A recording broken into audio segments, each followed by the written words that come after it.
Hello darlings, Mike Vonbeardingham here, and this is my 5 tips for starting a covers band. Tip 1. What kind of band do you want to be? Well, isn't this the golden question? When you're setting out from the start, a really good idea is to pick what you want to do. Do you want to be a tribute band? Do you want to be just a general normal covers band? A function band perhaps? Do you want to play punk? Do you want to play rock? Do you want to play ska? All these different things are a really good idea to set out at the start, so that you've got a clear vision of what you want to do. Now, depending on what you do is going to influence some of these other points later on. So for example, if you're a punk band, you're probably going to have a certain look, you want to play certain songs, you're going to have probably certain amps that give a sort of nice dirty sound. If you're in a covers band, you're probably going to want to be more versatile, so you might have more versatile equipment that can cover all different genres. Also, there's going to be things like choosing different venues to suit the kind of stuff you play. For example, you're not going to, well, you could, I suppose, play rock and punk at old people's homes if you wish, but it might not go down too well. Who knows? I could be wrong. But these are the things we want to work out from the start. So choose what you're going to do and what direction you want to go in. That is the key first point. Tip 2. Choosing the right songs and why that is important. It's a fairly kind of common sense point, really. You want to be playing songs that the audience are going to enjoy. Now, you could be one of these, and I've been in one of these covers bands, who only wanted to play the songs they liked. That's all very well, being up there and go, yeah, I really love this song, and then looking out over a sea of people, well, a sea of people, a very small puddle of people, who have no idea what you're playing and really couldn't give a shit about it. And unfortunately, that is the problem when you let your ego in the way of what you want to play. Just my opinion, you play what the punters want to hear, because that way you're going to get a better following, you're going to be asked back to venues, people will want to hire you because it's about putting on a good time. So you've got to have the repertoire to be able to do that. And I would recommend getting as many songs under your belt as physically and mentally possible. Because the more songs you've got to choose from, the more in a situation where someone in the audience says, do you know this song? You're likely to go, yes, we do, and be able to be more spontaneous. And also that feels like the audience are interacting with you, and therefore they feel like they're more part of a show. If people are like, can you play this one? You're like, no, we don't know that one. No, we don't know that one. No, we don't know that one. It doesn't look great. And I know it's not up to you to learn all the songs in the world, but if you can learn the popular ones and the ones that people favour the most, then it's going to do you a lot of favours. And one thing to really remember is that the venue that you're playing at isn't paying you for you to play the songs you like. They are paying you so that you can provide entertainment for the audience. And if you're just playing songs that they're not interested in, the chances are they might leave and go and see another band somewhere else. And being a venue owner, you're going to look at this and, well, I'm just not going to have them back. So it's really important to choose your songs wisely. It's quite easy to be able to find what are the most popular songs. And yeah, they might be a bit boring, they might be a bit annoying, but if they're going to be the thing that keep people coming back to see you, it's a sacrifice that's well worth it. Tip number 3, sound, volume and gear. Now, there are many different schools of how important gear is to a band. You can have the best gear in the world and still sound like a bag of shit. You can have cheap gear, but you know how to work with it and it can make your band sound great. So it all comes down to you and what your knowledge is of your amps, your drums, your bass amps, your PA system. You can make pretty much whatever work, but you want it to suit the style of music you're playing. So for example, if you are, as I mentioned before, if you're a versatile band and you're going to be covering lots of different styles, the chances are you don't just want a metal amp with like one sound that's just going to be ripping the arse out of every song possible. It's not going to work. It's not practical. So you might want an amp and decent effects pedals and everything that are going to cater for all the different styles you're playing. So also the PA system that you use is very important. One of the unfortunate things about being in a covers band is a lot of the time we have to provide our own PA system. So you want a PA that sounds decent. You don't want something that's just all treble and volume and no clarity to it. So if you're setting your own PA up, make sure you know what you're doing. Make sure you've got decent sound settings. If you've got a sound engineer, make sure that he or she knows what they're doing. It's really important that the front of house sound sounds half decent, because the difference, and we've heard this before when people have commented on sounds of bands I've been in, or when some people will be like, that was just too loud, that was just really, really harsh. Or when you get a really nice sound, people will actually compliment on how good the band sounds. And what's going to appeal to people more? A band that sounds great, or a band that just sounds like just absolute horse shit? So it's not a huge mind fuck, really. Also on this topic, volume is very, very important. It's all very well going into a pub, cranking everything up, blasting the living shit out of the faces and ear holes of the people in front of you. But all that's going to happen is you'll probably get told to turn down, or, I mean, it depends. If you're playing in just a general pub, you can probably be a bit louder than you would more in anywhere else. But then you've got pubs who've got noise issues with neighbours, which is a real, real big thing at the moment. So you're going to need to have the ability to be able to turn down when needs be. Same as playing a private function. Now, if you're playing a wedding or a birthday, the chances are there's going to be several generations of people there. So you're going to have old people, you might have young kids as well. A lot of those don't appreciate loud volumes. So if you've got a drummer who can only play at one volume, who has a really, really loud kit, you are going to have some problems when as soon as he sits down and starts playing, they're like, can you turn down, please? And if you've only got the one option of that, you're just loud and that's it, you're screwed. You're not going to get asked back again. There's actually been instances of bands being told to stop because they are too loud. So there's different ways of dealing with this. You can have, so guitars and basses obviously can turn down when needs be. Drums wise, there's a decent electronic drum kit. It's perfectly good for playing live. We use them for playing private functions. They still sound great, and also you've got more control over the entire volume of the band. If you've got a drummer who can play dynamically and can also drop his volume, even better. They are like gold dust. So if you've got one of them, hang on to them.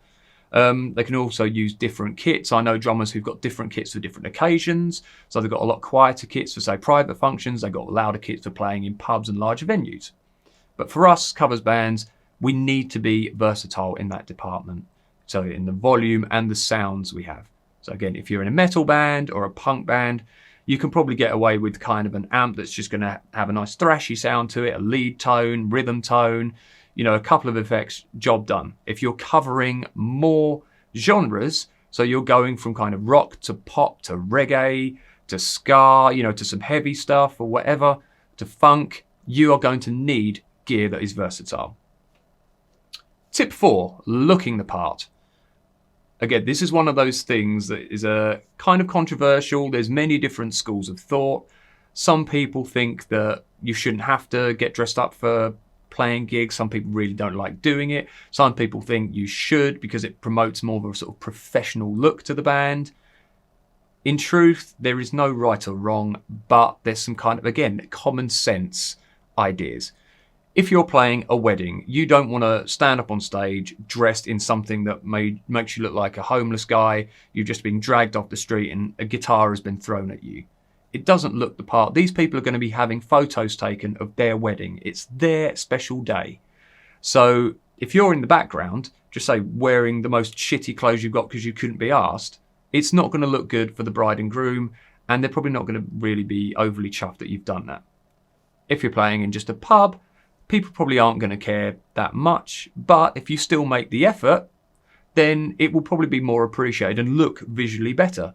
For example, if you're an 80s rock band, you want to, I would have thought, and from a lot of the 80s rock bands I know and have seen, they generally try and dress the part at least a bit, to carry the idea of the music they are putting forward.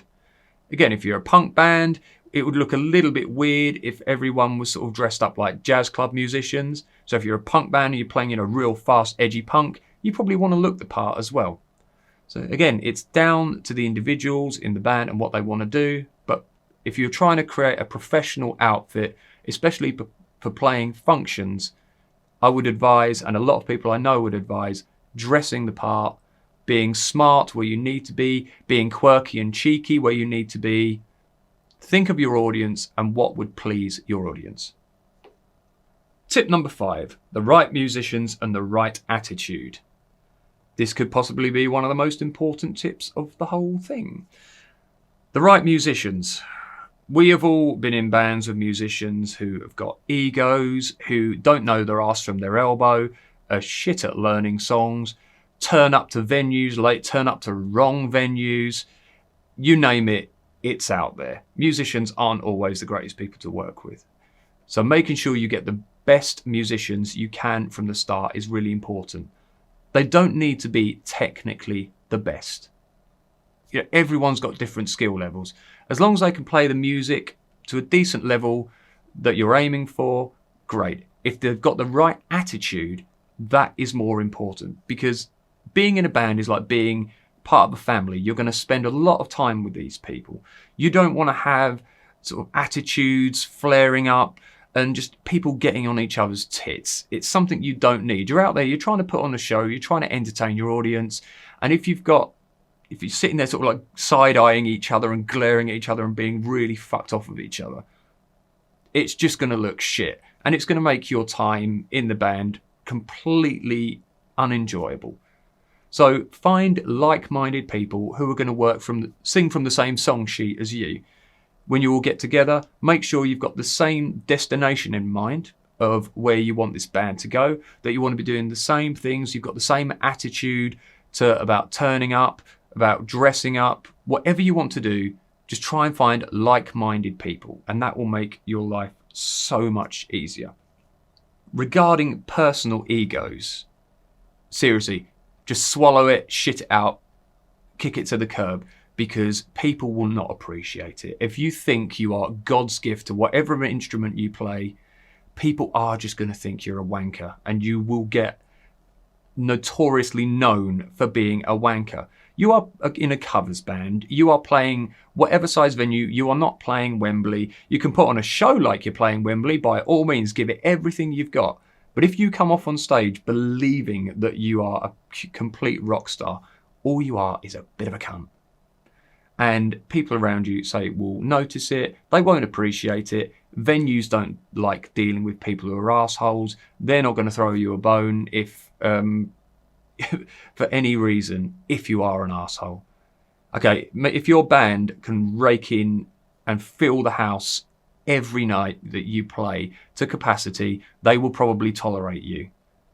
But even so, you just leave a trail of ego destruction wherever you go, and people will just think you're an arse. So swallow the ego. Remember, there's other band members. Their input is just as important as yours. So you've all got to work together. So don't think you're better than them or your audience. And one thing I want to touch on there is about giving the audience a show. Now, this is where the right attitude comes in. You are being paid to entertain these people. It's not just about you. True, you want to enjoy yourself. You want to really get into it. But you are being paid to do a service, and you want to do the best service you can. So making sure that you put on a really good show for your audience is one of the things that will get you remembered and will want people to come back and see you again and again. So give it your all. I know some people don't feel overly confident standing in front of a bunch of people. You stand at your instrument, you see a lot of bass players kind of just standing at the back, feeling a bit self-conscious. That's fine, we get it. Being an upfront kind of crowd pleaser isn't for everyone. But again, try and make a bit of an effort if you can. It can just be silly little things, like for a singer, putting your foot on a wedge monitor, getting into a bit of a rock pose or something, engaging people, making eye contact, laughing when people do funny things, laughing with them. All of these little interactions will make people feel like they are part of the show. You look at any big famous rock group, especially, your stadium bands, it's all about the eye contact, the interaction, the getting people to follow the songs, singing parts of the songs. All this kind of stuff is the sort of thing that will keep people coming back for more and more. So you can stand there and you can be a singer just standing there all quiet and, waily, waily, I'm so tortured and can't really be asked. It's not the best thing to watch, from an audience perspective. So You know, your music could be absolutely 100% fantastic, on the money, but if you aren't anything visually exciting to watch, you're not going to be anything special. So you don't have to go full on Kiss coming out in makeup and pyros. But let's be honest, that would be quite cool if that was the case. You know, but just making a bit of an effort to put on a show can make the world of difference. Right, bonus tip number 6. Bits of advice from other covers band musicians. Now, I know lots of covers bands, I know lots of great musicians, some absolutely awesome people in the covers band communities. And they've also got some really good tips for being in a covers band and also starting a covers band. So I'm going to read a few of them here. Now, I don't know all the names of the bands that they're in. If I find out, I will put a tag to their band down in the description below. But I'll say their name and the bit of advice that they have given. So let's have a quick look, shall we? Only be in a band with people who have a sense of humour. Banish all egos, or better still, become a plumber instead. Plumbers do get paid better. It has to be acknowledged. But that was from Dave in Charlie's Aunt. A very nice bit of advice there. Steve Lees, play stuff people know. Exactly. Very important, straight to the point. Matthew Damon, get a great name and get your set sounding great before you start gigging. A very, very important point. Don't go out kind of being all half-assed, trying to find, you know, your sound and what getting your technical ability up to scratch, because you could do more damage to your reputation by going out and playing shit than just spending a bit of time rehearsing, getting up to scratch, and then going out with a better product. From Russ Hodder, create energy on stage, show you're enjoying yourself, engage with the audience, and play Sex on Fire and Stereophonics Dakotas and Mr. Brightside by the Killers. Yeah, those are the kind of songs that people love, that go down really well all the time. And again, creating the energy on stage, showing you're enjoying yourself, engaging with the audience, all fantastic tips, all have really good outcomes. From Anthony Murch, good friend of mine. Singers regarding equipment, using in-ear monitors if you can makes a world of difference. Absolutely agree. I use in-ear monitors because that way you're in control of what is going on in here, what you're hearing. Also, you don't have to worry about competing with the volume of the rest of the band, because you can have your voice directly injected into your lug holes, and it just makes singing much more of a pleasure and not a battle chore on the night. From another good friend of mine, Gordon Parrish, pick a direction and target audience and choose songs and venues based on that. There's a healthy heavy rock scene around various places, and there's a healthy indie pop scene around too. Playing the wrong venues puts you in front of the wrong crowd and does you no favours. Very good point, like we touched on earlier. Playing the right music for the right venue and the right crowd. Very important. Really nice point from Sister Gappy. You're there to enjoy yourself just as much as the punters are, so be yourselves. Have a laugh and banter with your bandmates and the audience. When they see you enjoying yourselves, it rubs off on them too. Don't take yourselves too seriously. Then if someone hits a bum note, they'll laugh with you. A really good point. Not at you. No one wants to see a band full of deadpan faces going through the motions. Again, as we touched on earlier, about making an effort. If you can engage with your audience and have a laugh with them, they will get in the party spirit and they will have fun with you. Interesting point from Sharon Hoy. Don't treat punters like they're idiots. Some actually like your music and are bored witless by the same old dross. That's very true. So this is where knowing your audience comes into play. For example, if you're playing a rock pub, they're probably going to like sort of a more of an eclectic taste than you would play to just a general kind of pop and rock, indie pub. You're going to get, there'll be probably a bit more fussy. You could probably get away with playing some more obscure songs from certain bands, as long as they've still got some popularity. Again, just play it by ear and watch the audience reactions. If you find that playing certain things are going down like a lead balloon, hopefully you've got a big enough repertoire that you can try and flip it around, play some different stuff instead. A nice point about equipment from Simon Hastings. Don't get too bogged down with what you think you should have in terms of equipment. It's a bottomless money pit. I've watched bands with all high-end gear and they were dog shit, and equally bands held together with gaffer tape that had the place jumping. A really good point. Again, it's all down to how you know your equipment, if you can get a decent sound out of it, also the energy you put in on stage. So if you can deliver a really good show, you can probably compensate for the sound if your sound's not that great. A very, very important point here from John Murphin. Always have at least one status quo song ready just in case that geezer wearing that waistcoat and jeans suddenly appears at the front trying to grab your attention looking totally dissatisfied mid-song. There is always one. So keep that in mind, keep it prepared, unload that gun when needs be. I really like this point from Greg Edwards, and it's something that we found out from doing function gigs.